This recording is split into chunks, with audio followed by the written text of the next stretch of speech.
Guys, ang dami ko na naman ngayon labada guys. Ito, maglalaba ko guys. Dito, lagay ko sa palanggana guys, yung mga labada. Dami kong labada. Ito, ilalaba ko ito, Toyota 3AU.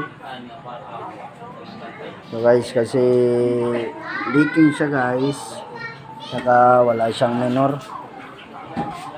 Ito, ayan ito guys. Binaba pala namin yung tangke guys. May nakasali pa na aso. May aso pa dito guys. Ito guys.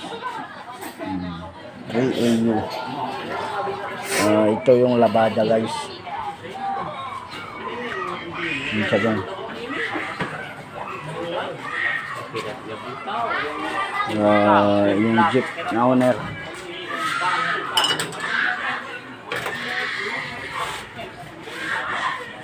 Guys, any suggestion dyan guys, comment down below kung may suggest kayo dito sa akin. Anong pwedeng gawin. Tsaka ito guys, i-wiring ko pa to guys, kasi parang panchit na guys, yung wiring nya. Leaking siya, tsaka walang minor. Baka may idea kayo dyan kung bakit wala siyang minor guys. Baka matulungan nyo ko, comment down below.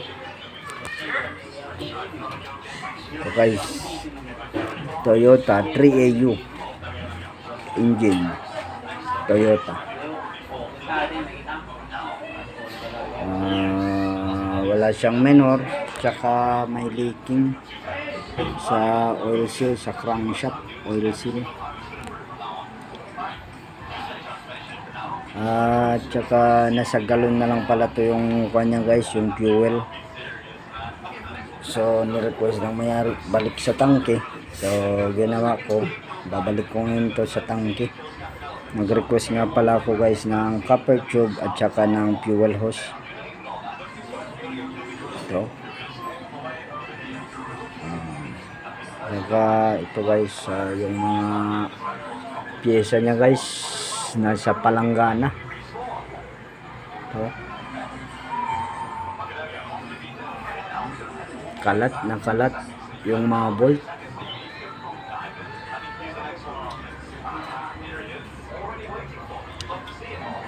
Comment lang kayo down below guys, baka may ma-request kayo sa akin na anong magandang gawin.